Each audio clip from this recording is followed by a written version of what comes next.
Assalamualaikum warahmatullahi wabarakatuh. Salam sejahtera untuk kita semua. Perkenalkan, saya Panggih Widodo, Koordinator Divisi Hukum, Penanganan Pelanggaran dan Penyelesaian Sengketa di Bawaslu Kabupaten Kulonprogo. Pada kesempatan kali ini, saya akan menyampaikan materi tentang penyelesaian sengketa. Tujuannya adalah peserta dapat memahami atau mengetahui apa itu penyelesaian sengketa, bagaimana mekanisme penyelesaian sengketa atau tata caranya, kemudian lembaga yang berwenang untuk menyelesaikan sengketa siapa saja yang dapat menjadi subjek dan objeknya apa saja. Sebelum masuk ke materi pokok, ada baiknya kita lihat sejarah di Indonesia maupun di dunia tentang berdirinya kerajaan-kerajaan dan pergantian kekuasaannya. Bagaimana pada zaman dahulu pergantian kekuasaan yang ada? Ada berbagai cara, mulai dari keturunan, kudeta, bahkan terjadi pembunuhan raja-raja dan pengikutnya. Tetapi kenapa sekarang tidak terjadi? Salah satu jawabnya adalah karena ada pemilu. Ya, sistem pemilu merupakan alternatif pergantian kekuasaan pada suatu negara. Oleh karena itu, suatu negara yang menganut paham demokrasi maka mesti ada pemilu. Selain itu, fungsi pemilu adalah sebagai pelaksanaan kedaulatan rakyat. Selanjutnya ada pertanyaan begini. Apakah pemilu merupakan sistem pergantian kekuasaan terbaik di dunia? Jawabannya adalah tergantung pada pilihan masyarakat dan pemimpin negara tersebut dalam menentukan pilihan di negara tersebut. Karena pemilu pun juga masih banyak kekurangan di sana-sini.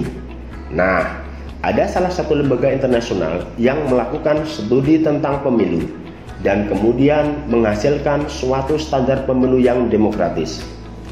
Ada IDEA Internasional, ada IEC, ada juga yang disampaikan oleh beberapa ilmuwan tentang kenegaraan. Saya akan menyampaikan yang ditulis oleh IDEA Internasional, beberapa standar pemilu yang demokratis. Yang pertama, adanya kerangka hukum pemilu. Yang kedua, adanya sistem pemilu yang jelas. Yang ketiga, adanya penataan daerah pemilihan. Yang keempat, adanya jaminan hak untuk memilih dan dipilih. Yang kelima, adanya badan penyelenggara pemilu yang independen. Yang keenam, adanya pendaftaran pemilih dan daftar pemilih. Ketujuh, adanya akses ke kertas suara bagi partai politik dan kandidat. Kedelapan, adanya kampanye pemilu yang demokratis. 9. Adanya akses media dan kebebasan berekspresi. 10. Adanya pembiayaan dan pengeluaran. Yang ke-11, pemungutan suara dan penghitungan dan rekapitulasi suara. Ke-12, adanya peranan wakil partai dan kandidat. Selanjutnya, adanya pemantau pemilu dan adanya kepatuhan terhadap hukum dan penegakan peraturan pemilu. Sesuai yang saya jelaskan tadi, dari ke-15 standar pemilu yang demokratis, salah satu yang penting adalah adanya jaminan hak pilih.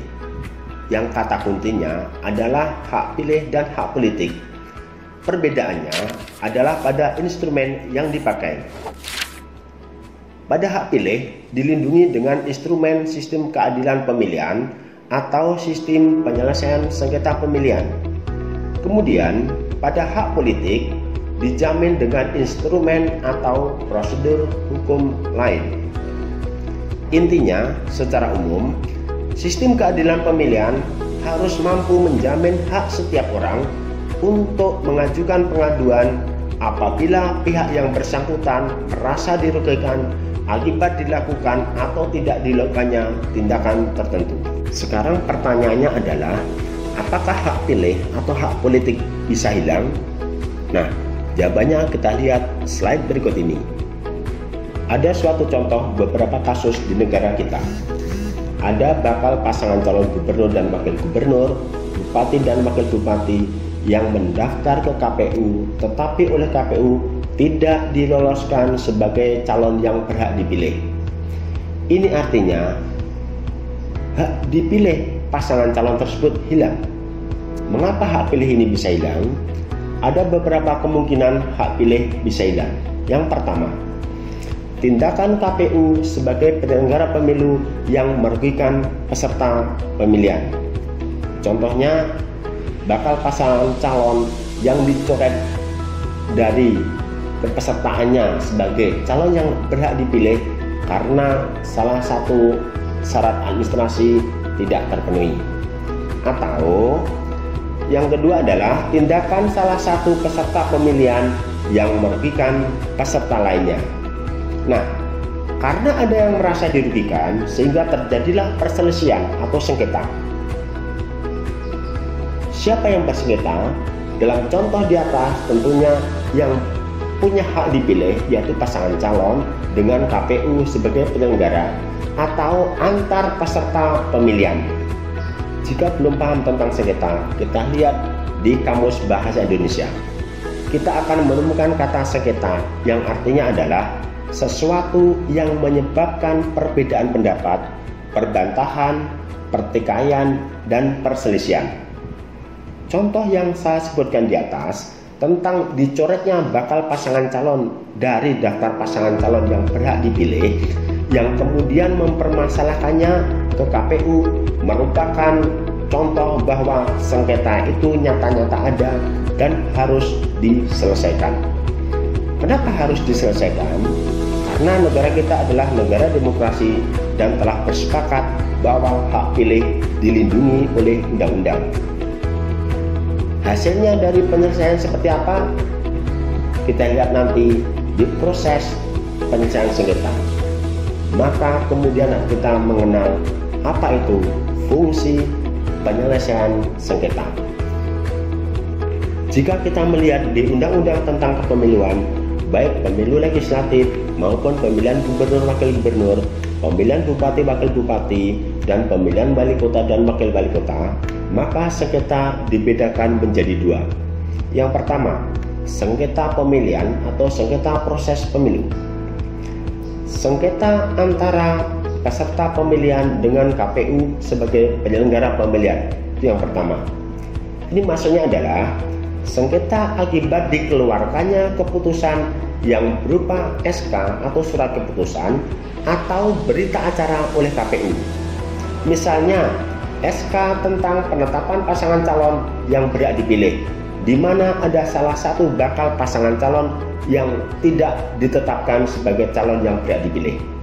Kemudian sengketa antar peserta pemilihan, yaitu sengketa akibat tindakan salah satu peserta pemilihan yang merugikan peserta pemilihan yang lain. Contohnya, perselisihan atau sengketa tentang perebutan wilayah pemasangan alat peraga kampanye. Kemudian yang kedua dari jenis sengketa yang dibedakan adalah sengketa hasil pemilihan, yaitu sengketa akibat keputusan KPU baik berupa SK maupun berita acara tentang hasil rekapitulasi penghitungan perolehan suara pemilihan.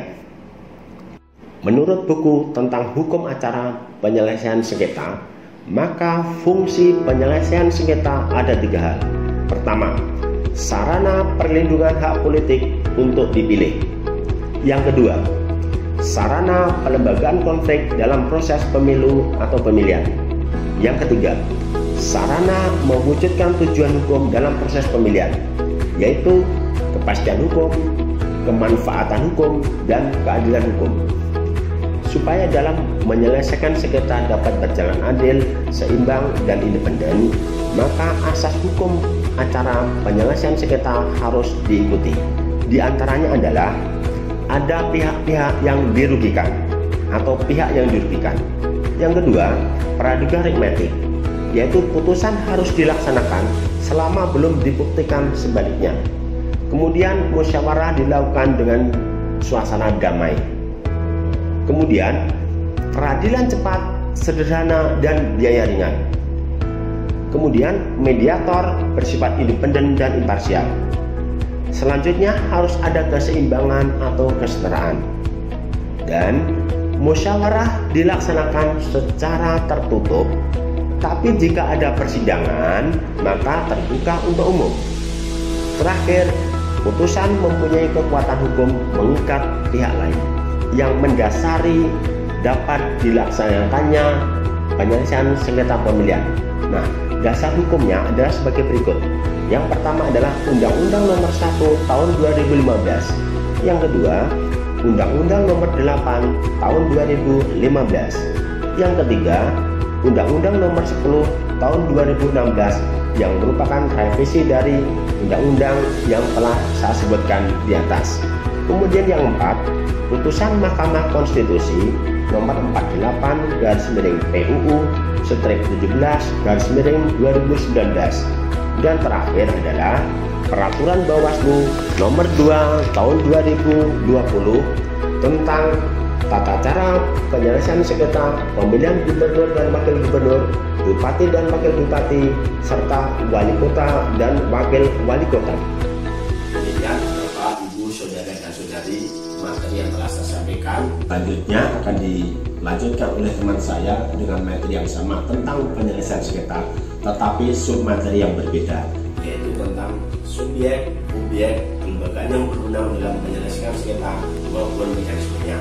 Terima kasih atas perhatian Bapak Saudara. Tetap semangat, jaga kesehatan, bersama rakyat, awasi pemilu, bersama Bawaslu, tegakkan keadilan pemilu. Assalamualaikum warahmatullahi wabarakatuh.